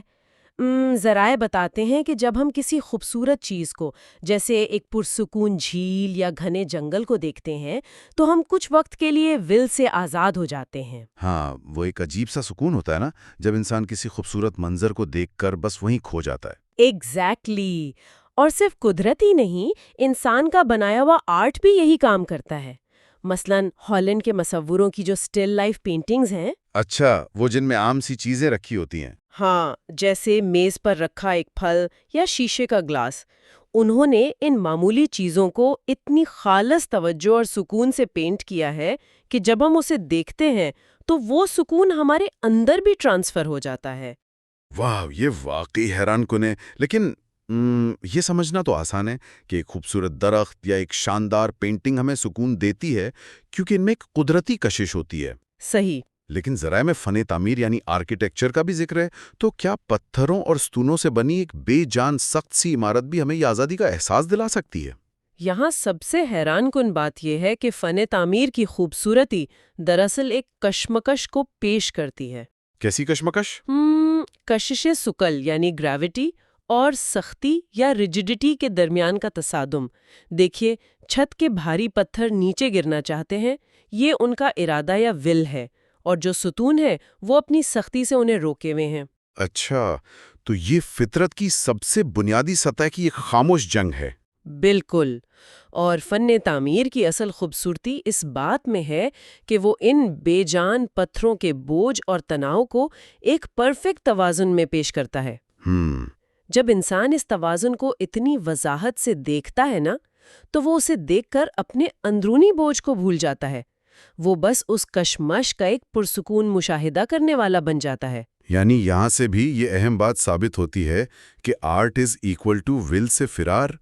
ہم اپنے اندر کے شور سے وقتی طور پر کٹ جاتے ہیں۔ جی ہاں، بالکل ایسا ہی ہے۔ لیکن مجھے ایک چیز سوچنے پر مجبور کر رہی ہے۔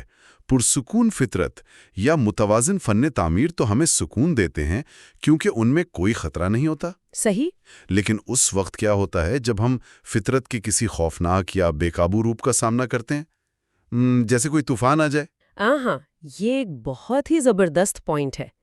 ذرائع میں اس حوالے سے خوبصورت یعنی بیوٹیفل اور عظیم و شان، جسے ہم سبلائم کہتے ہیں، ان دونوں کے درمیان ایک بہت گہرا فرق بیان کیا گیا ہے۔ اچھا، تو یہ سبلائم یا عظیم الشان کیا ہوتا ہے؟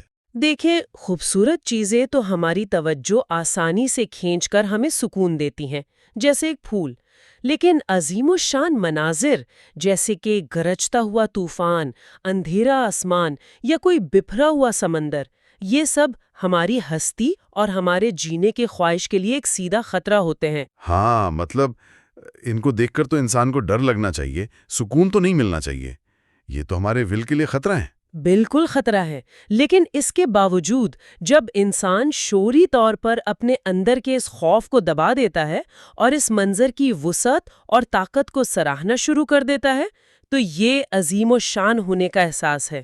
واہ، یہ بالکل ایسا ہے جیسے کسی اونچے پہاڑ کی چوٹی پر کھڑے ہو کر انسان خود کو جسمانی طور پر تو انتہائی حقیر محسوس کرے، لیکن ذہنی طور پر پوری کائنات پر حاوی ہو جائے۔ ایگزیکٹلی۔ جب ہم اس بقا کے خوف پر قابو پا لیتے ہیں نا، تو ہم دراصل یہ سمجھ جاتے ہیں کہ یہ پوری کائنات اپنی تمام تر طاقت اور وسعت کے ساتھ دراصل ہمارے ہی اندر، ہمارے شعور میں موجود ہے۔ صحیح۔ ہم اپنی جسمانی ذات سے، اپنے اس چھوٹے سے ول سے بلند ہو کر ایک آفاقی سکون حاصل کر لیتے ہیں، اور یہی سبلائم کا اصل تجربہ ہے۔ یہ تو بہت ہی طاقتور خیال ہے۔ بے جان فطرت اور طوفانوں سے ذرا آگے بڑھتے ہیں۔ جب فن انسان کی بات کرتا ہے، مطلب مصوری اور مجسمہ سازی میں جب انسانی جذبات اور جسمانی کیفیات کی عکاسی ہوتی ہے، تو وہاں یہ فرار کیسے ممکن ہوتا ہے؟ ہاں، یہ فن کی ایک بہت اونچی اور مشکل منزل ہے۔ مصوری اور مجسمہ سازی انسان کے عروج کو پیش کرتے ہیں۔ ذرائع میں اس کو سمجھانے کے لیے قدیم یونانی مجسمہ لاوکون کی مثال دی گئی ہے۔ لاوکون؟ یہ مجسمہ کیا دکھاتا ہے؟ اس مجسمے میں لاوکون کو دکھایا گیا ہے، جس پر بڑے بڑے سمندری سانپوں نے حملہ کیا ہے۔ وہ شدید جسمانی تکلیف میں ہے، موت کی کشمکش میں ہے، لیکن سب سے حیران کن بات یہ ہے کہ وہ چیخ نہیں رہا۔ اچھا، اتنی شدید تکلیف میں اور وہ چیخ نہیں رہا؟ تو کیا اس کا مطلب یہ ہے کہ آرٹسٹ نے جان بوجھ کر درد کی شدت کو چھپایا تاکہ مجسمہ برا نہ لگے؟ ہاں، یہ بہت گہری بات ہے۔ شوپنہاور سمجھاتے ہیں کہ اگر مجسمے کو چیختا ہوا دکھایا جاتا نا، تو اس کا چہرہ بری طرح بگڑ جاتا، اور وہ خوبصورتی جو کہ دراصل خالص آئیڈیا کی نمائندگی کرتی ہے، وہ مکمل طور پر ضائع ہو جاتی۔ صحیح، اور اگر وہ برا لگتا تو دیکھنے والے کے اندر شاید ہمدردی یا خوف پیدا ہو جاتا۔ ایگزیکٹلی۔ اور جیسے ہی خوف یا کراہت پیدا ہوتی ہے، دیکھنے والے کا اپنا ول، اس کی اپنی بے چینی جاگ جاتی ہے۔ فن کا مقصد محض تکلیف کی نقل اتارنا نہیں ہے، بلکہ اس واقعے کی روح اور خیال کو ایک دھیمے اور متوازن انداز میں پیش کرنا ہے، تاکہ دیکھنے والا اس سے ہم آہنگ ہو کر ذہنی سکون پا سکے۔ مطلب درد کو دکھانا بھی ہے، لیکن اس طرح کہ وہ ہمیں بے چین نہ کرے۔ جی بالکل، تاکہ ہمارا جمالیاتی احساس ختم نہ ہو۔ واہ، اچھا، یہاں بات واقعی بہت دلچسپ ہو جاتی ہے، کیونکہ اب تک ہم نے جن فنون کی بات کی، مطلب عمارت ہو گئی، پینٹنگ یا مجسمہ، یہ سب کسی نہ کسی طرح دنیا کی ظاہری شکلوں یا آئیڈیاز کی نقل کرتے ہیں۔ لیکن کیا کوئی ایسا فن بھی ہے جو سیدھا ہماری روح سے یا کائنات کے اس اصل ارادے یعنی ول سے بغیر کسی پردے کے بات کرتا ہو؟ ذرائع اس حوالے سے بہت واضح ہیں اور وہ بتاتے ہیں کہ میوزک تمام فنون میں سب سے منفرد اور اونچا مقام رکھتی ہے۔ اچھا، میوزک میں ایسا کیا خاص ہے؟ دیکھیں، باقی تمام فن دنیا کا عکس ہیں، ان ظاہری شکلوں کی کاپی ہیں، لیکن میوزک دنیا کا عکس نہیں ہے۔ یہ براہ راست کائنات کے ول کی اپنی زبان ہے۔ مطلب یہ کسی چیز کی نقل نہیں کر رہی؟ بالکل نہیں، ذرائع اسے بہت خوبصورتی سے بیان کرتے ہیں۔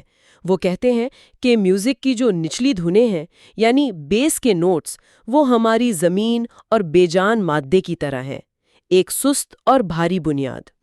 بیس نوٹس، صحیح۔ اس کے اوپر کی جو درمیانی دھنیں ہیں وہ پودوں اور جانوروں کی طرح ہیں، اور جو سب سے اوپر کی مرکزی دھن ہے جسے ہم میلوڈی کہتے ہیں، وہ انسان کی پیچیدہ زندگی، اس کے شعور، اس کے دکھوں اور خوشیوں کی عکاسی کرتی ہے۔ واہ، مطلب پوری کائنات ایک دھن میں سمائی ہوئی ہے۔ شاید یہی وجہ ہے کہ جب ہم کوئی بغیر الفاظ کی موسیقی سنتے ہیں جس میں کوئی بول نہیں ہوتے تو وہ بھی ہمیں اچانک رلا سکتی ہے یا بے پناہ خوشی دے سکتی ہے۔ بالکل، آپ نے بالکل صحیح پوائنٹ پکڑا۔ موسیقی ہمیں کسی دکھ یا خوشی کی کوئی عملی وجہ نہیں بتاتی، وہ ہمیں درد، خوشی یا اداسی کا اصل نچوڑ سناتی ہے۔ نچوڑ یعنی کیونٹیسنس؟ جی، وہ ہمیں بتاتی ہے کہ خالص اداسی کیسی محسوس ہوتی ہے، لیکن ان دکھوں کی اصل وجہ اور تکلیف کے بغیر۔ ہم بس اس جذبے کو پیور فارم میں محسوس کرتے ہیں۔ یعنی ہمارا کوئی ذاتی نقصان نہیں ہو رہا ہوتا لیکن ہم درد کی گہرائی کو محسوس کر رہے ہوتے ہیں۔ ایگزیکٹلی، اور اسی لیے موسیقی سننا ہمیں دنیاوی حقیقتوں سے سب سے بڑی اور طاقتور عارضی آزادی دیتا ہے۔ یہ ہمیں ول کی کہانی سناتی ہے، لیکن ہمیں اس ول کی قید سے وقتی طور پر آزاد بھی کر دیتی ہے۔ یہ سب جان کر ذہن واقعی کھل جاتا ہے۔ تو اس پورے تفصیلی جائزے کا حتمی نتیجہ اور نچوڑ یہ نکلتا ہے کہ فن یا آرٹ کوئی محض تفریح یا وقت گزاری نہیں ہے۔ بالکل نہیں، یہ اس سے کہیں بڑھ کر ہے۔ ہاں، بلکہ یہ انسان کو ایک بہت گہرا روحانی سکون دیتا ہے، چاہے وہ فطرت کے مناظر ہوں، کوئی خوبصورت پینٹنگ ہو، پرشکو فن تعمیر ہو یا پھر موسیقی۔ یہ سب ہمیں ہماری ذاتی اور اندھی خواہشات کی قید سے نکالتے ہیں۔ جی، یہ ہمیں ذہنی آزادی کے ایک وسیع آسمان میں لے جاتے ہیں۔ ہم دنیا کی حقیقت اور دکھوں سے وقتی طور پر فرار حاصل کر لیتے ہیں۔ تو سننے والوں کے لیے یہ سوچنا بہت ضروری ہے کہ اگلی بار جب وہ کوئی خوبصورت دھن سنیں یا کسی شاندار عمارت کو دیکھیں یا کسی پینٹنگ کے سامنے کھڑے ہوں تو اسے محض ایک تصویر یا آواز نہ سمجھیں۔ صحیح، بلکہ اسے کیا سمجھے؟ اسے اپنے اندر کی ان مسلسل بے چینیوں اور دنیا کی اس اندھی دوڑ دھوپ سے ایک شعوری چھٹی کے طور پر محسوس کریں، ایک کانشیس ویکیشن۔ یہ بہت خوبصورت بات ہے، ایک شعوری چھٹی جس کی ہم سب کو ضرورت ہے۔ بالکل، لیکن اس ساری بحث کے اختتام پر ایک بہت ہی فکر انگیز خیال یا ایک سوال ذہن میں آتا ہے جو ہم سب کے لیے چھوڑ کر جا رہے ہیں۔ اور وہ کیا ہے؟ اگر فن اور خوبصورتی کے ذریعے ملنے والا یہ سکون، یہ آزادی صرف وقتی اور عارضی ہے، مطلب جب میوزک ختم ہوتی ہے تو ہم واپس اسی دنیا میں آ جاتے ہیں، تو کیا کوئی ایسا راستہ بھی ہو سکتا ہے جو انسان کو اس ول اور دکھوں کے اس چکر سے ہمیشہ کے لیے آزاد کر دے؟ یہ باقی ایک بہت بڑا سوال ہے کہ کیا کوئی مستقل فرار ممکن بھی ہے یا نہیں؟ بالکل۔ تو اگلے حصے میں ہم انسانی زندگی، خواہشات اور دکھ کے اس پیچیدہ تعلق کو مزید گہرائی سے سمجھیں گے۔ اپنا بہت خیال رکھیں۔ کوئکلیٹ سمریز میں خوش آمدید۔ سبسکرائب کرنا نہ بھولیں تاکہ ایسے ہی گہرے اور دلچسپ جائزے ہم سب تک پہنچتے رہیں۔ جی بالکل، اور آج کے اس سیشن میں ہم شوپنہاور کی فلسفی کے ایک بہت اہم حصے کا تفصیلی جائزہ لینے والے ہیں۔ ہاں، اور اگر پچھلے حصے کا تھوڑا سا خلاصہ دیکھیں تو ہم نے بات کی تھی کہ آرٹ یا فن کس طرح کام کرتا ہے۔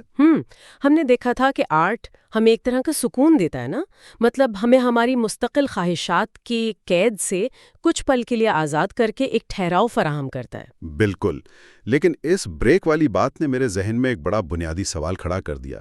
مطلب اگر ہمیں ایک خوبصورت پینٹنگ دیکھ کر یا کوئی دھن سن کر اپنی ہی عام زندگی سے بریک لینے کی ضرورت پڑتی ہے تو اس کا سیدھا سا مطلب یہ ہے کہ ہماری عام زندگی بذات خود کوئی بہت بڑی پریشانی ہے۔ بالکل ایسا ہی ہے، اور یہی آج کا ہمارا موضوع ہے۔ آج کے اس گہرے مطالعے کا مشن یہ جاننا ہے کہ آخر زندگی میں دکھ کیوں ہے، انسانی وجود ہمیشہ تکالیف اور بے چینی کا شکار کیوں رہتا ہے۔ بہت ہی زبردست سوال ہے، اور آج ہم شوپن ہاور کے فراہم کردہ حقائق کی گہرائی میں اتریں گے۔ مطلب ہم ول، خواہش، کمی اور دکھ کے آپسی تعلق کو سمجھیں گے۔ اچھا، تو چونکہ پچھلی بار ہم نے دیکھا کہ آرٹ ہمیں خواہشات کے بوجھ سے دور لے جاتا ہے، تو اب یہ سمجھنا منطقی طور پر ضروری ہے کہ یہ خواہشات اور یہ بوجھ آخر پیدا کہاں سے ہوتے ہیں۔ صحیح۔ تو ماخذ کے مطابق کائنات اور انسان کی اصل بنیاد ول ہے، جسے انگریزی میں ول کہتے ہیں۔ یہ ایک اندھا اور نہ ختم ہونے والا ارادہ ہے۔ ٹھیک ہے، آئیے اس کو ذرا سمجھتے ہیں۔ جب ہم عام طور پر ول یا ارادے کی بات کرتے ہیں تو ذہن میں فوراً کوئی باشعور فیصلہ آتا ہے نا؟ جی ہاں، بالکل آتا ہے۔ جیسے آج صبح اٹھ کر میں نے ارادہ کیا کہ میں صحت مند ناشتہ کروں گا، یا میں نے کوئی ول پاور دکھائی۔ لیکن مجھے ایسا لگ رہا ہے کہ شوپن ہاور جس ول کی بات کر رہا ہے وہ یہ عام ارادہ نہیں ہے۔ آپ بالکل صحیح سمت میں سوچ رہے ہیں۔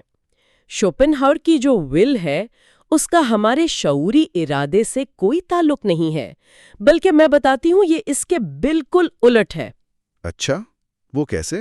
اس کے نزدیک یہ کائنات ایک اندھے، نہ ختم ہونے والے اور بے شعور ارادے کا مظہر ہے۔ یہ ایک ایسی پراسرار طاقت ہے جو پوری کائنات کو چلا رہی ہے۔ مطلب کشش ثقل جیسی کوئی چیز؟ بالکل۔ کشش ثقل بھی اسی ول کا ایک حصہ ہے جو چیزوں کو آپس میں کھینچ رہی ہے۔ ایک بیج مٹی چیر کر پودا بنتا ہے، جانوروں میں بقا کی جبلت ہوتی ہے، یہ سب وہی ول ہے۔ اور جب یہ اندھی قوت انسان کے اندر آتی ہے تو کیا ہوتا ہے؟ تو یہ انتہائی پیچیدہ شکل اختیار کر لیتی ہے۔ انسانوں میں یہ ول ہمیشہ خواہش پیدا کرتی ہے۔ یہ ایک ایسی ڈرائیو ہے جسے اس بات سے کوئی غرض نہیں کہ ہم خوش ہیں یا دکھی۔ یعنی اس کا کام صرف اور صرف مسلسل کچھ نہ کچھ چاہنا اور آگے بڑھنا ہے۔ جی بالکل۔ تو اگر میں اسے آج کی زبان میں سمجھوں تو یہ ول ہمارے دماغ میں چلنے والا کوئی ایسا بیک گراؤنڈ پروسیس ہے جسے ہم بند نہیں کر سکتے، وہ بس مسلسل نئی خواہشات پیدا کر رہا ہے۔ یہ بہت ہی زبردست تشبیہ ہے، بالکل ایسا ہی ہے۔ لیکن دیکھیں، یہاں مجھے تھوڑا سا اختلاف ہے۔ کیا خواہش کرنا اتنی بری بات ہے؟ مطلب اگر انسان میں آگے بڑھنے کی خواہش نہ ہوتی تو ہم آج غاروں میں رہ رہے ہوتے نا؟ ہاں، ہم نے شہر بسائے، چاند پر قدم رکھا، یہ سب اسی خواہش کا تو نتیجہ ہے۔ تو پھر شوپن ہاور اس خواہش کو دکھ کی جڑ کیوں کہہ رہا ہے؟ یہ ایک بہت اہم سوال کو جنم دیتا ہے۔ اس میں کوئی شک نہیں کہ خواہش نے انسان کو مادی طور پر بہت آگے پہنچا دیا ہے، لیکن شوپن ہاور کا سوال مادی ترقی کا نہیں، اس کا سوال اندرونی سکون کا ہے۔ اچھا، یعنی وہ نفسیاتی پہلو دیکھ رہا ہے۔ بالکل۔ وہ پوچھتا ہے کہ کیا اس ترقی نے انسان کو پرسکون کر دیا ہے؟ نہیں۔ ماہرانہ نقطہ نظر سے وہ وضاحت کرتا ہے کہ کوئی بھی خواہش ہمیشہ کسی کمی سے جنم لیتی ہے۔ کمی سے یعنی لیک؟ جی ہاں، جب کوئی انسان کسی چیز کی خواہش کرتا ہے تو اس کا مطلب ہے کہ وہ چیز اس کے پاس نہیں ہے، اور جہاں کمی یا محتاجی ہے وہاں لازمی طور پر دکھ پیدا ہوتا ہے۔ یہ بات تو ہے، ہم اسی چیز کو چاہتے ہیں جو ہمارے پاس نہیں ہوتی۔ بالکل، اور ہم اس ادھورے پن کو بھرنے کے لیے دوڑتے ہیں۔ ہم سوچتے ہیں کہ بس وہ اگلی پروموشن مل جائے تو زندگی مکمل ہو جائے گی۔ لیکن وہ ویل ہمیں کبھی مکمل ہونے ہی نہیں دیتی۔ صحیح کہا۔ اس کا مطلب یہ ہوا کہ زندگی کی بنیادی حالت ہی دکھ ہے۔ یار، یہ تو بہت ہی بھیانک تصویر ہے۔ مجھے یہ سن کر ایک پرانی یونانی کہانی یاد آ رہی ہے، وہ ڈائنائٹس کی چھلنی والی کہانی۔ اوہ ہاں، سیو آف دی ڈائنائٹس۔ یہ بہت متعلقہ مثال ہے۔ ہاں نا، جس میں کچھ بہنوں کو سزا ملی تھی کہ انہیں ایک ایسے برتن پہ پانی بھرنا ہے جس کا پیندہ ہی نہیں ہے۔ وہ پانی ڈالتی ہیں اور وہ فوراً نیچے سے بہہ جاتا ہے۔ بالکل، اور ہماری خواہشات بھی تو بالکل ایک ایسی ہی چھلنی کی طرح ہیں جو کبھی نہیں بھر سکتی۔ یعنی ہم اپنی زندگی کے برتن میں ایک خواہش پوری کر کے ڈالتے ہیں، اور اس سے پہلے کہ خوشی منا سکیں وہ برتن دوبارہ خالی ہو جاتا ہے۔ جی، اور یہیں سے وہ اگلا مرحلہ آتا ہے جو اس صورتحال کو مزید پیچیدہ بنا دیتا ہے۔ اگر فرض کریں کہ بہت محنت کے بعد وہ چھلنی بھر بھی جائے، مطلب ہم وہ چیز حاصل کر لیں جس کی تمنا تھی، جی، تو منطقی طور پر دکھ ختم ہو جانا چاہیے نا، مستقل خوشی مل جانی چاہیے۔ لیکن کیا واقعی ایسا ہوتا ہے؟ نہیں، بالکل بھی نہیں۔ اور یہاں مجھے ایک بہت عام سی الجھن یاد آ رہی ہے۔ اکثر ہم سب غور کرتے ہیں نا کہ جس ویکینڈ کا ہم پورا ہفتہ انتظار کرتے ہیں وہ جیسے ہی شروع ہوتا ہے تو ہم اکثر ایک عجیب سی بیزاری اور بوریت کا شکار ہو جاتے ہیں۔ یہ بات واقعی بہت دلچسپ ہو جاتی ہے، اور یہ ویکینڈ والی مثال بہت زبردست ہے۔ مطلب جمعے کی شام تک ہم سوچتے ہیں کہ بس کل چھٹی ہے، زندگی کا سارا سکون مل جائے گا، لیکن اتوار کی دوپہر تک ہم صوفے پر بیٹھے یہ سوچ رہے ہوتے ہیں کہ آخر کرنے کو کچھ ہے کیوں نہیں؟ بالکل، یہاں جو بات سب سے زیادہ حیران کن ہے وہ یہ ہے کہ جب انسان کو وہ چیز مل جاتی ہے تو وہ خوشی بہت عارضی ہوتی ہے اور انسان فوراً بیزاری کا شکار ہو جاتا ہے، جسے اینوی یا بوریت کہتے ہیں۔ جی ہاں، شوپن ہاور ماخذ میں بتاتا ہے کہ زندگی بالکل ایک پینڈولم کی طرح ہے۔ پینڈولم؟ وہ گھڑی والا؟ جی بالکل، یہ زندگی کا پینڈولم مسلسل دکھ اور بیزاری کے درمیان جھولتا رہتا ہے۔ جب آپ کے پاس کچھ نہیں ہوتا تو اندھا ارادہ آپ کو کمی کا احساس دلا کر دکھ میں مبتلا رکھتا ہے، اور جب ہم وہ چیز حاصل کر لیتے ہیں تو وہ کمی ختم ہو جاتی ہے۔ صحیح، اور اب چونکہ ول کے پاس دوڑانے کے لیے کوئی ہدف نہیں ہوتا تو وہ خلا بوریت اور بیزاری سے بھر جاتا ہے۔ یہ تو ایک طرح سے ہمارے ساتھ دھوکا ہے یار۔ مطلب جب غریب ہیں تو ضرورت کی تکلیف میں پھنس رہے ہیں، اور جب سب مل گیا تو بوریت کے عذاب میں پھنس گئے۔ بالکل ایسا ہی ہے، دماغ کامیابی کو بہت جلدی نارملائز کر لیتا ہے۔ تو پھر ہم اس بوریت سے فرار ڈھونڈتے ہیں نا، کوئی بلا وجہ کی خریداریاں شروع کر دیتا ہے صرف اپنا وقت گزارنے کے لیے۔ مطلب ہم کہتے ہیں کہ ٹائم کل کر رہے ہیں۔ ہاں، وقت کو قتل کرنے کی کوشش۔ تو اس سب کا اصل مطلب کیا ہے؟ اگر خواہش دکھ ہے اور خواہش کا پورا ہونا بیزاری ہے تو پھر یہ خوشی کیا بلا ہے؟ اگر ہم اسے وسیع تر تناظر میں دیکھیں تو پتہ چلتا ہے کہ خوشی کوئی مثبت چیز نہیں ہے۔ ایک منٹ، مجھے یہ بات ہضم کرنے میں تھوڑا وقت لگے گا۔ خوشی مثبت چیز نہیں ہے؟ جی، شوپن ہاور کے مطابق خوشی محض تکلیف کی غیر موجودگی کا نام ہے۔ اہم تصور یہ ہے کہ زندگی برابر ہے مسلسل خواہش اور دکھ کے۔ لیکن جب میں ایک بہت ہی شاندار پیزا کھا رہا ہوتا ہوں تو وہ تو ایک بہت ہی مثبت احساس ہوتا ہے نا، اسے منفی حالت کیسے کہا جا سکتا ہے؟ چلیں اسی پیزا والی مثال کو لیتے ہیں۔ پیزا کھا کر خوشی کیوں مل رہی ہوتی ہے؟ کیونکہ بھوک لگ رہی ہوتی ہے۔ بالکل، اور بھوک کیا ہے؟ بھوک دراصل ایک تکلیف ہے۔ جب پیزا کھایا جاتا ہے تو وہ اس بھوک کی تکلیف کو دور کر رہا ہوتا ہے۔ اور جیسے جیسے پیٹ بھرتا ہے تکلیف کم ہوتی ہے اور ہمیں خوشی محسوس ہوتی ہے۔ صحیح۔ اب فرض کریں پیٹ اتنا بھرا ہوا ہے کہ مزید کھایا نہیں جا رہا۔ اب اگر دنیا کا بہترین پیزا سامنے آ جائے تو کیا خوشی ہوگی؟ نہیں، شاید متلی ہونے لگے۔ دیکھا، کیونکہ اب وہ تکلیف موجود ہی نہیں ہے جسے مٹایا جا سکے۔ سکون کبھی مستقل نہیں ہوتا۔ اب مجھے سمجھ آ رہا ہے۔ یہ تو ایسا ہی ہے کہ کوئی ہمارے پاؤں پر وزن رکھے ہوئے اور جب وہ پاؤں ہٹا لے تو جو راحت ملتی ہے ہم اسے خوشی سمجھ بیٹھتے ہیں۔ بالکل درست۔ ماخذ میں 2 بہت طاقتور تشبیہات دی گئی ہیں۔ پہلی یہ کہ ہماری خوشی بالکل اس بھیک کی طرح ہے جو ایک بھکاری کو آج ملتی ہے، تاکہ اس کی زندگی اور دکھ کو کل تک کے لیے طول دیا جا سکے۔ بالکل، وہ بھیک اسے بادشاہ نہیں بناتی، بس اسے ایک دن اور زندہ رہنے دیتی ہے تاکہ کل وہ دوبارہ بھیک مانگ سکے۔ یہ تو انسان کو اندر سے خالی کر دینے والی تشبیہاں ہیں۔ اور دوسری تشبیہ کیا ہے؟ دوسری یہ کہ جیسے چلنا دراصل مسلسل گرنے سے بچنے کا نام ہے۔ مطلب جب ہم قدم اٹھاتے ہیں تو ہم آگے کی طرف گر رہے ہوتے ہیں اور جلدی سے دوسرا قدم رکھ دیتے ہیں۔ جی بالکل، ویسے ہی ہماری زندگی موت کو کچھ دیر تک ٹالنے کا عمل ہے۔ ہم صرف اور صرف مرنے سے بچنے کی کوشش کر رہے ہوتے ہیں۔ یار، اگر یہ قوت اتنی ہی اندھی ہے اور ہم صرف موت کو ٹال رہے ہیں تو پھر جانوروں اور انسانوں میں فرق کیا بچا؟ ہمارے پاس تو عقل ہے، شعور ہے، کیا وہ ہماری مدد نہیں کرتا؟ یہ سب سے تکلیف دہ موڑ ہے۔ انسان کا شعور اور عقل اسے اس دکھ سے بچاتی نہیں ہے، بلکہ اسے جانوروں کے مقابلے میں زیادہ تکلیف محسوس کرنے کے قابل بناتی ہے۔ کیا واقعی؟ مطلب ہمارا شعور ہمارا دکھ بڑھا دیتا ہے؟ جی، ایک جانور کو دیکھیں، وہ صرف حال میں جیتا ہے۔ اسے بھوک لگتی ہے، کھاتا ہے اور سو جاتا ہے۔ اسے مستقبل کی معاشیت یا ماضی کی غلطیوں کی فکر نہیں ہوتی۔ لیکن انسان کے پاس یادداشت اور مستقبل کا تصور ہے۔ مطلب ہم آج کا شاندار کھانا کھاتے ہوئے بھی کل کے انٹرویو کے خوف سے پریشان ہو رہے ہوتے ہیں۔ بالکل ایسا ہی ہے۔ جتنا زیادہ شعور ہوگا، دکھ بھی اتنا ہی گہرا ہوگا۔ انسان ایک چھوٹے سے درد کو سوچ سوچ کر مستقل اذیت بنا لیتا ہے۔ یعنی ہماری عقل جسے ہم سب سے بڑا اعزاز سمجھتے ہیں وہ تو ایک میگنیفائنگ گلاس کی طرح ہے جو دکھ کو بڑا کر کے دکھاتی ہے۔ بالکل صحیح کہا آپ نے۔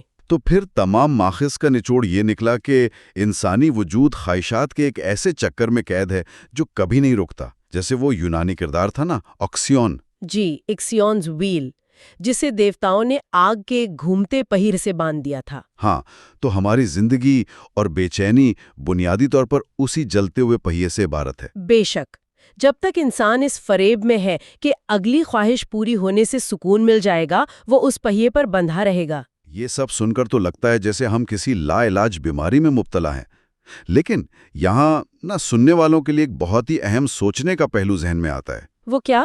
ہم نے دیکھا کہ انسان کی عقل اور شعور اس کے دکھ کو بڑھاتے ہیں، لیکن کیا یہ ممکن ہے کہ یہی عقل اور شعور جب اپنے بالکل عروج پر پہنچیں تو وہ اس ول کے فریب کو پہچان کر اس پورے چکر کو ہی توڑنے کی چابی بن جائیں؟